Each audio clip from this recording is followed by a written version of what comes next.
මේ මනුස්සයා බෝල ටිකක් කටේ දාගෙන කටෙන් ජග්ලින් කරනවා. ඇත්තටම සුපිරි වැඩෙක් නේ.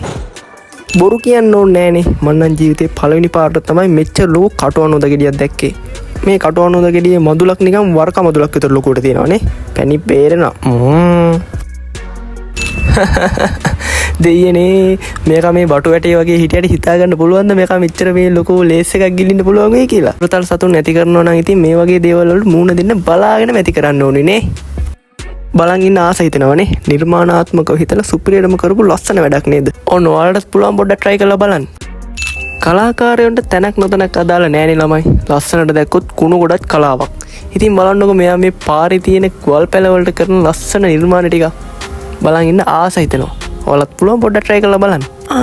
තව ඩිංගේ මට මේකත් කියන්න අමතක වෙනවා. ඉතින් මගේ වීඩියෝ බලනවා නම් විනාඩියක් කැප කරලා ළමයි මගේ channel එකත් පොඩ්ඩක් subscribe කරන්න. මොකද මගේ family එකත් එක්ක ඔයාලා එකතු වෙන්න. මොකද ඔයාලා දෙන subscribe එකෙන් like එකෙන් comment එකෙන් තමයි මට ඊළඟ වීඩියෝ එක ගන්න මාරම motivation එකක් වෙන්නේ. මොනවාද තවත් බලන්න යන්න ඉක්මනට යන්න. යාළුවන්ට කියන්න මෙන්න මේ වගේ ආතල් ඩයල් එකක් සුපිරි channel එකක් කරනවා කියලා. channel එකේ profile එකේ තියෙන Telegram channel එක. Telegram channel එකට join වෙන්න.